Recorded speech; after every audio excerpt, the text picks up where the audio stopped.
and welcome to Scale Your Sales podcast, listed in 2020 as number 8 of 42 best podcasts for every sales professional. I am your host, Janice B Gordon, the customer growth expert and author of Business Evolution, Creating Growth in a Rapidly Changing World. I created Scale Your Sales framework to develop leading edge capabilities to secure, retain, and grow key customer relationships for long-term value and partnership. Join me each week to learn from amazing B2B sales and business experts and influencers. Tune in for actionable insights and strategies. Are you ready to scale your sales? My next guest is Bill McCormick. Bill is the Chief Sales Officer of Social Sales Link.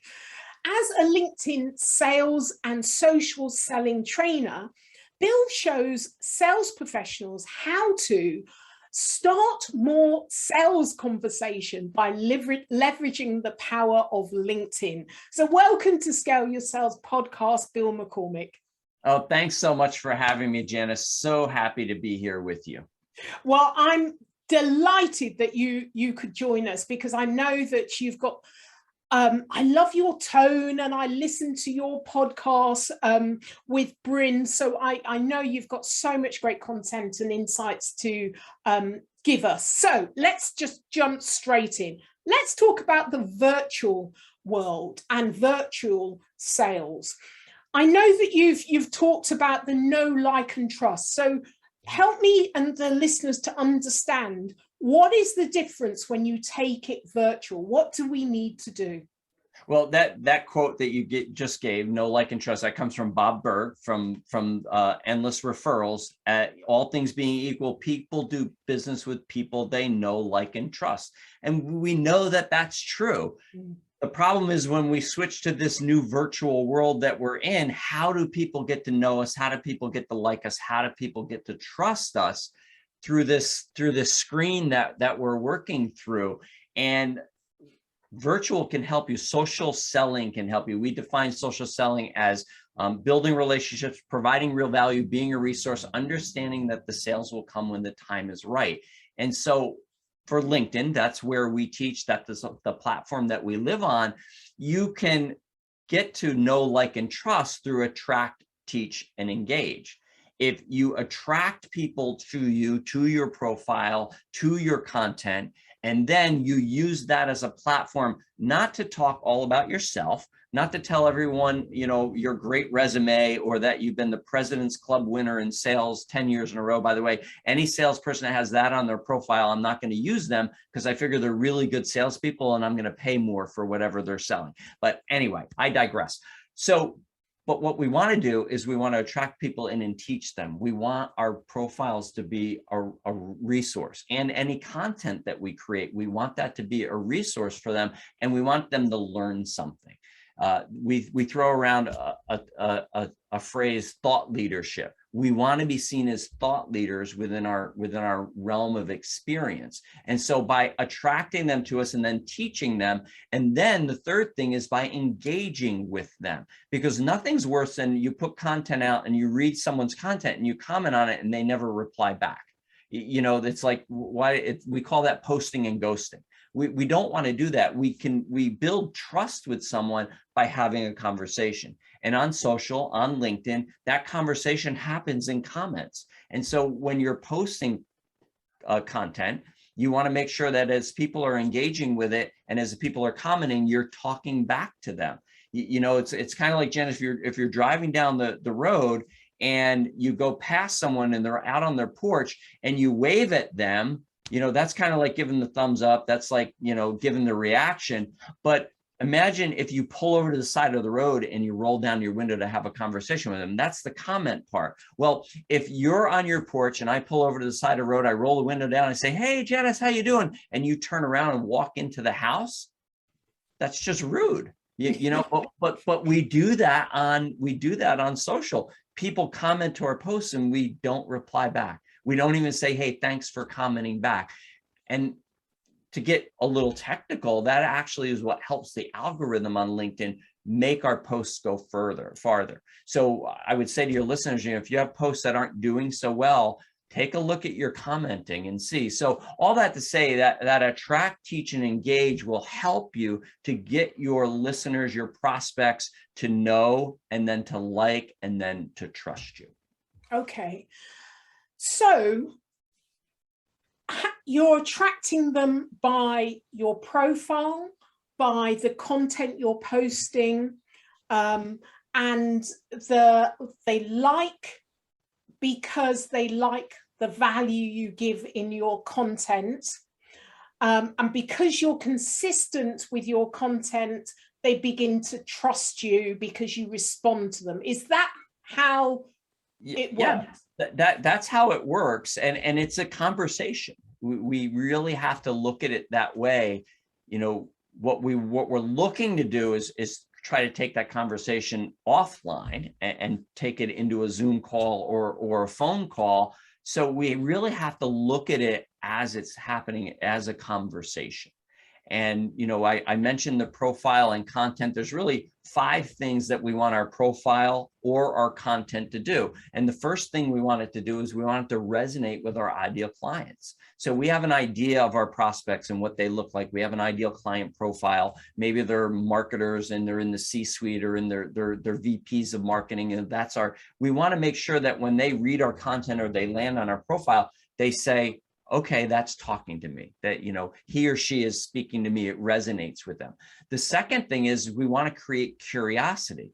I call them lean-in moments. When you see something on the screen, you kind of go in and go, huh, you know, that curiosity then turns into teaching them something new, especially around the problems that you solve. What can you teach them new? And that will then get them thinking differently. That's the 4th thing, getting them thinking differently about the problems that they have. And then eventually that leads to the 5th thing, which is this, more raised hands of, hey, I want to know more. Or, hey, yeah, I'm ready to get on a call with Janice because she made me curious about something. She's taught me something and she's got me thinking something new. There's more to this. And so if we can do those things, that will lead to more conversations. Okay, so Bill, how do you do that authentically? Because you talk about authenticity being important. So layer that on top of what you've just talked about and how you deliver your content and what the kind of reaction you're trying to get.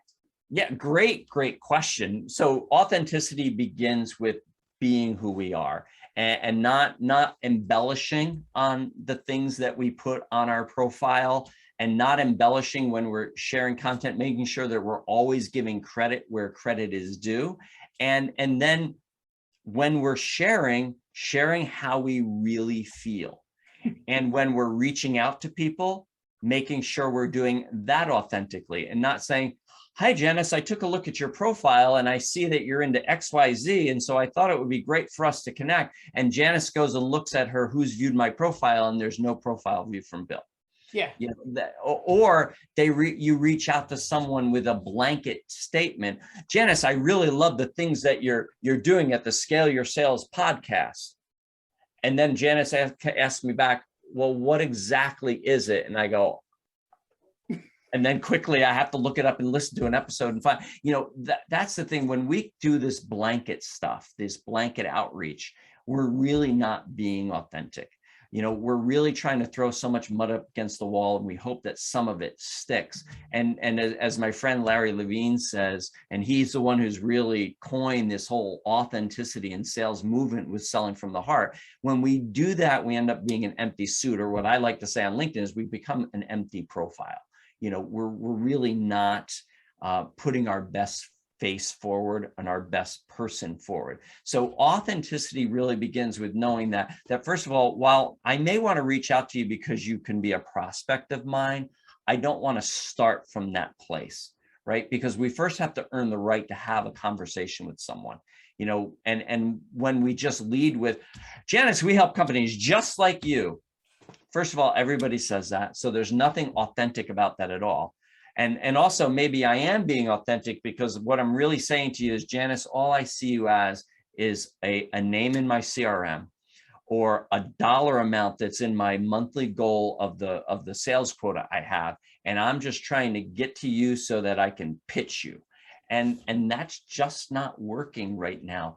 We saw a real shift in just before the pandemic. People were starting to use LinkedIn a little bit more. And what we would see is people would send a connection request with no note. And if you reach back out or you accepted, you immediately got a sales pitch. Yeah. Then pandemic hit and everybody tweaked it just a little bit. And they just sent a connection request with the pitch right in it, thinking this is going to work. Save time. Yeah, save time. I'm time management. And that could work. It might, if you sell a commodity and you come across my desk with a connection request and I need that thing at that time, that might work. But I think most of us aren't looking for transactional sales. We're really looking to develop relationships with people that can lead to a long-term buying relationship where we can be of service to people and they can get whatever product or services that we have to offer. When you were talking, I was thinking of those connection requests, the bland one that people, and I have to be honest, Bill, I do test them out. I ask them, if it's about, I love your podcast. It's like, well, which particular podcast episode did you watch? If you've watched it, have you left a review? Or, I really love your profile, or I read your article. Which particular, I'm going to ask you again. And it's a good 50% of people never come back again. Right. And the others, then that means they have to do some work, the work they should have done before. But even if they come back having done the work, you've already lost me as a potential client because your credibility has just gone. So it's not a good thing to do. And so talk to me about how important your branding and credibility and how you can either increase that through what you do on LinkedIn and how easy it is, or examples of the things that undermine it. Well, one thing you just said about undermining it is doing these generic outreaches. I call it the LinkedIn pickup line. I see we have some mutual connections, and that's like the pickup line from the 80s of come here often. It's very similar. That doesn't mean anything to me. In fact, I just had 3 interactions this morning with people who sent some of those bland ones. And one was a really good interaction that ended up a connection request. Like I realized, and he said, finally, he was very authentic and said, listen, I'm new to sales and I have no clue what I'm doing here. Great, I can work with that. Like you're being honest. And that's what I have to say is you need to be honest and upfront with people. People can smell it. They smell commission breath, as Larry says all the time. And, our BS meter starts to go off. And so what I would say is, first of all, making sure you have your profile set up, not as a resume, but as a resource. Like I said before, you want it to resonate with people. Make sure it's branded the right way. That background banner image that's behind your profile picture, that's like a billboard that's on the side of the road. And when people look at that, so great, you have a picture of a nice seashore. That doesn't help brand you. So make sure you're doing that and make sure you're using all the parts of your profile in helping people. How, people say all the time, well, I just want to help people. Well, stop saying that you want to help them and just help them. Just do it. Make sure that when you're connecting with people, you have a context and a reason to connect with them. And selling to them is not a context or a reason. And so what do? You go on Janice's website and you look through some of her content and you engage with it.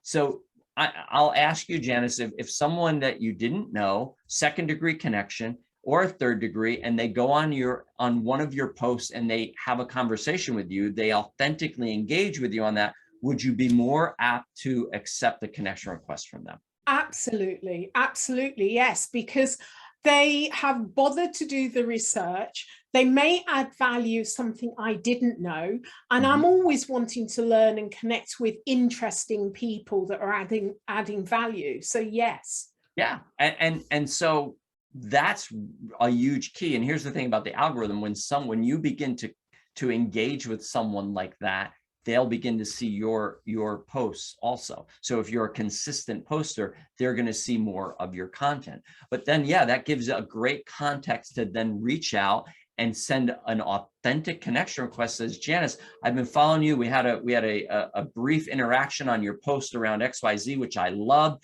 And I thought it would be great to connect with you. And here's the key. Take a look at my profile. And if you think it makes sense, let's connect.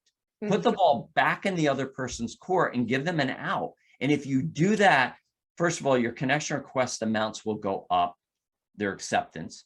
Second of all, the people who don't connect with you, there'll be a reason for that. And you don't want to connect with them. Yeah.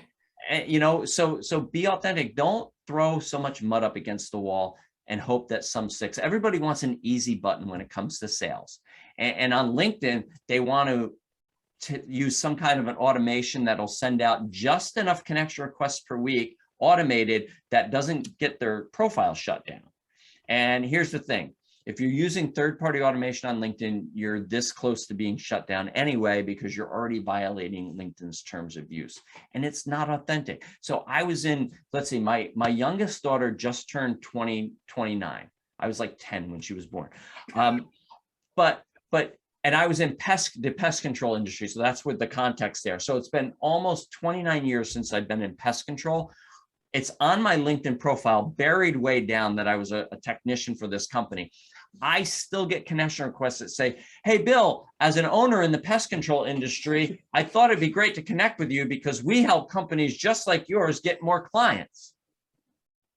And I typically come back and say, you're obviously using automation, because I haven't been in pest control for 29 years. And if you had looked at my profile, you would have seen that. Yeah. Never get a reply back. Yeah. Never. Why? Because they don't care. And so how authentic is that? They don't care about me as a person. They care about me as a dollar amount in their quota, another client that they can, you know, another notch in their belt, so to speak. But, you know, the thing is, this is human to human. You know, when we're working on LinkedIn, when you cold call someone, they see a phone number. When you send a blast email, it usually comes from from a company. You can delete that, you can hang up on or not answer the phone. But when you reach out cold on LinkedIn, they see your picture, they see your name, and they see your company. It's much more personal. Mm-hmm. And so when you do these mass outreaches, it can give you a bad name and a bad reputation. When I said before, I think I did, we need to slow down our outreach to speed up our outcome. So send out, instead of spamming 99, because if you go to 100 per week, you'll get shut down by LinkedIn. So if you do 99 connection requests to just anybody and 10 people accept, you think, that's great. But what did the other 89 people think? Yeah. Where if you do 10 really quality connections and send them out, even the ones that don't accept you, there's no hard feelings there. It's like, no, it's just not a fit.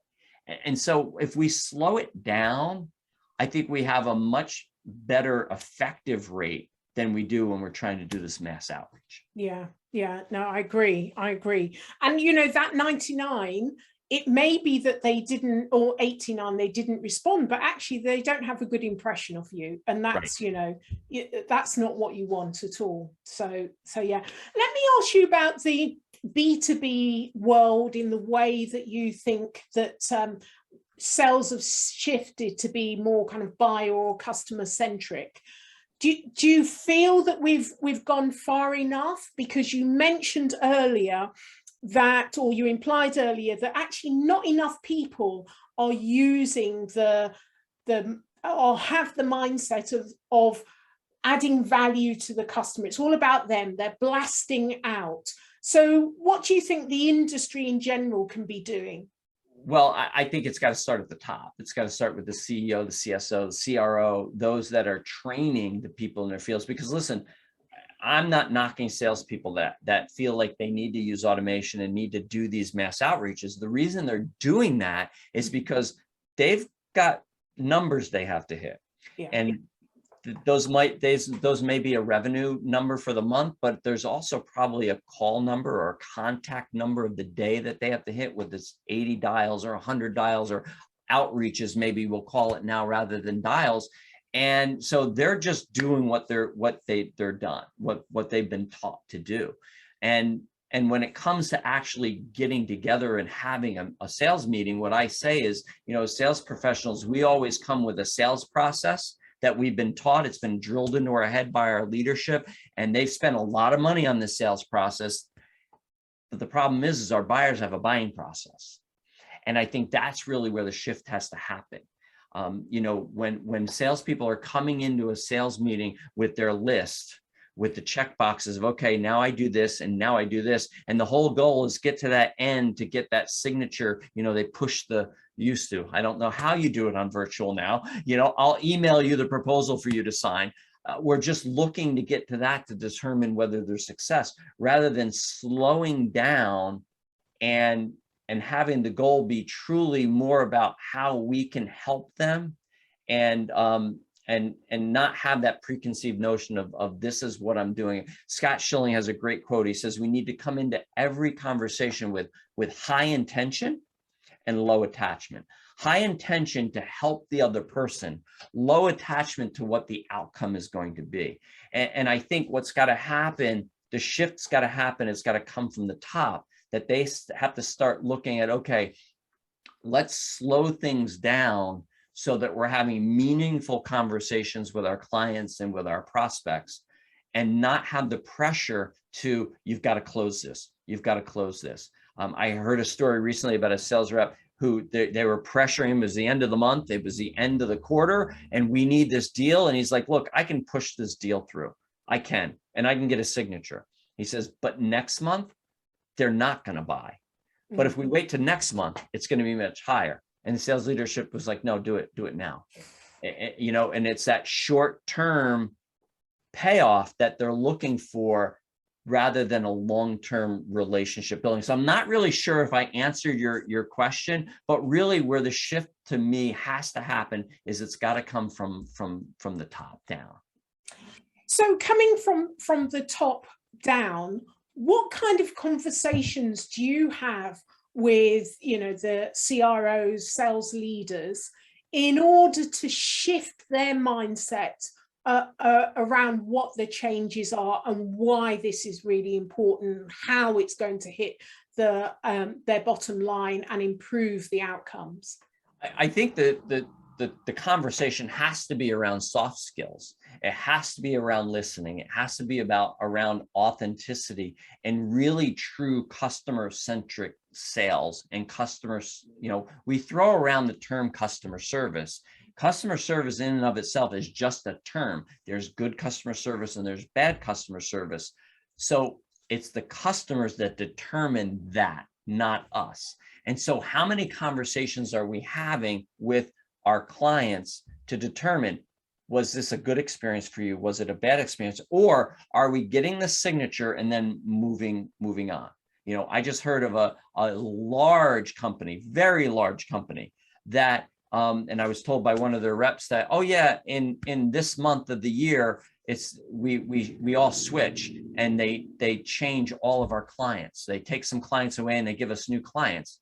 And this is a company that's based solely on relationships with people. And I said, how is that good? How does that make any sense at all, that suddenly you're my rep one day, but now somebody else is my rep another, and I don't even know it until somebody lets me know? It just totally, that makes sense maybe for the organization. In what way? How can that make sense to the organization? For however they're developing or doing their hierarchy or their structure, it must make some kind of sense for them to do it. It makes absolutely no sense for the client or for the customer. It just screams, doesn't it, how customer focused they are. They're not thinking. And I suppose it goes back to that question about, whether things have shifted. When you hear that about large organizations, they're not thinking about the customer, and they're not taking the customers, because there isn't anyone, I think, that would think that was a good idea. But no, probably all the management that have signed that off think it's a great idea.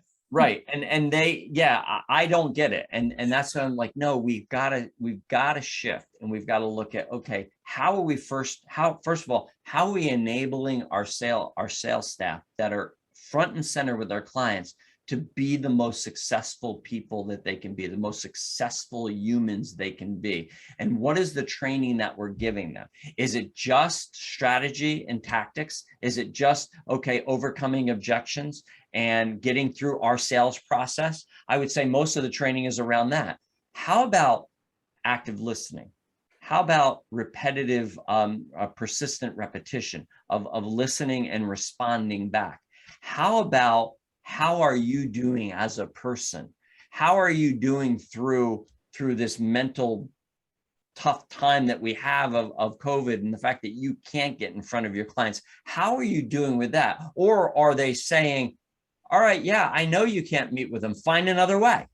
And I bet you that's what's happening. So we have to have the shift to soft skills. It's got to come around to the intangibles. And this is where the real struggle happens, because if I'm a sales manager or a sales leader, I want the tangibles. Janice, I want to be able to look at your numbers and your quotas and say, yes, you hit them. Yes, you're good. No, you didn't hit them. You're not good. And, you know, sales leaders, I think, forget what it's like to be a salesperson in the field, that you made a great deal, you hit your quota this month. Wow, that's great. And for how long do you feel good? 5 minutes? Because then you remember, wait a minute, I got to do this again next month. Or if you have a huge deal that's good for the year, you're like, oh my God, my quota for next year is now through the roof. I've got to find another one like this. And God forbid, if we lose a deal, then what are we? I'm a failure. I have conversations with salespeople all the time, and just about ghosting, about prospects not getting back to them, and where does our mind go? Our price was too high. We didn't do it right. I didn't do a good enough presentation. They don't like me.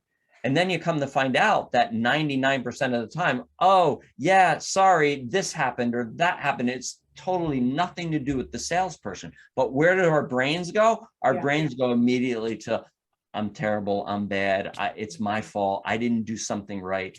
We need to shift that. We need to support them and make them know and help them to know, look, you're really good at what you do. We poured a lot of money into you to train you. You've got the skills. We're going to train you more so that you can go out and be the successful sales professional that you are and that you should be. And I think that's really where the shift's got to happen. I think we're a ways off from that. Yeah, I would agree with you. Scale Your Sales framework very much talks about reimagining the sales through customer excellence. And it's get sales leaders, because I think you need to stop, they need to get it before their sales professionals do. They need to be in the shoes of the buyer and understand the buyer's process and how the buyer negotiates their own purchasing process.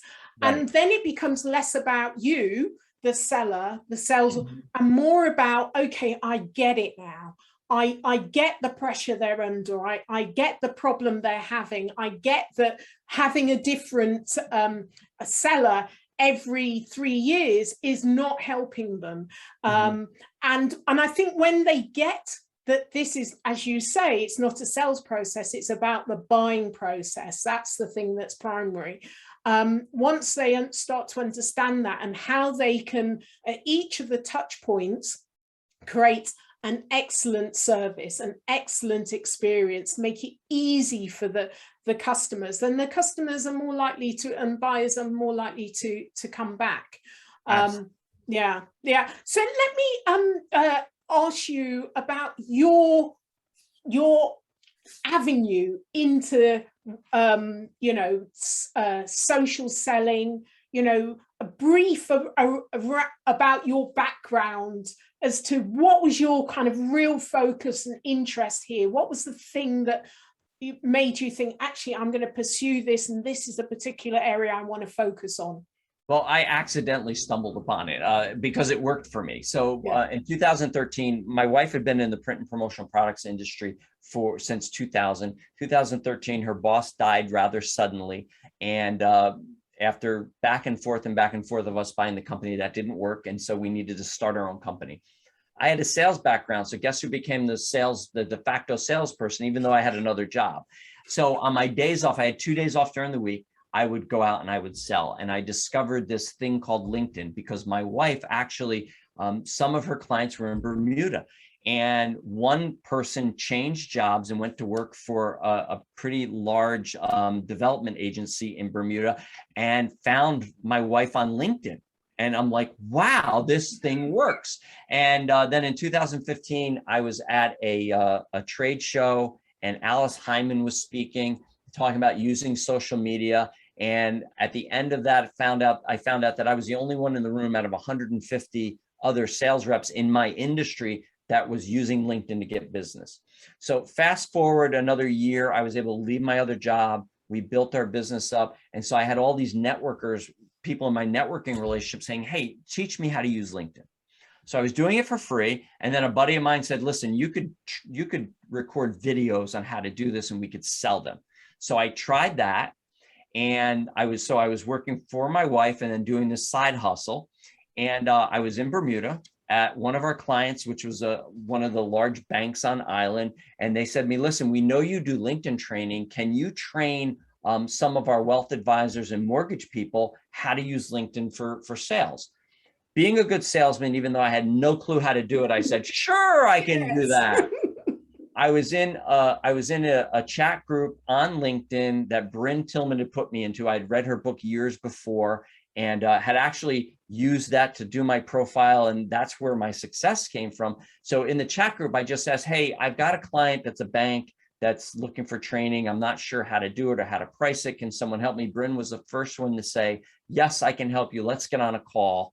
And 2 weeks later, we were both happened to be at the LinkedIn offices in New York City in the Empire State Building for an event launch. And I just kidding around to her. I turned to her and said, hey, so seeing we're going to work together, I was going to white label some of her stuff. I said, seeing we're going to work together, can I put social sales link on my experience section on LinkedIn, thinking it would give me credibility? And she turned to me and said, sure, you can join the team if you want. And that it'll be 4 years next month in October that all happened. And so I came home and talked to my wife and I'm like, you know what, let's do it. And jumped in and Bryn and I started working together and it's been fantastic. So I don't work with my wife anymore, even though I'm still kind of listed, but I don't do that. This is what I do and I love it. I love every day helping people leverage this platform that I was able to be so successful on. That is a fantastic story and segue to, Bryn is such a great influence in the industry and so generous. So I absolutely love that. And thank you for sharing that with us. I'm going to put all of your links because you've given me quite a few links in that. Do you want to just mention the resources, Bill? Sure. So first I would say the Making Sales Social podcast. So if you go to socialsaleslink.com/podcast, you'll have access to all of ours. So we do we do interviews, just like Janice is doing with me now. We do interviews with sales and marketing leaders, but then also once a week, Bryn and Bob Woods and I do a LinkedIn Live that we record for Making Sales Social Live, where we give you tactical information on how to better leverage LinkedIn for social selling. I would also encourage you to go to socialsaleslink.com/library and sign up for our complimentary content library. We have all past webinars, master classes with people like Jen Gittimer, Daryl Amy, Larry Levine, Keenan.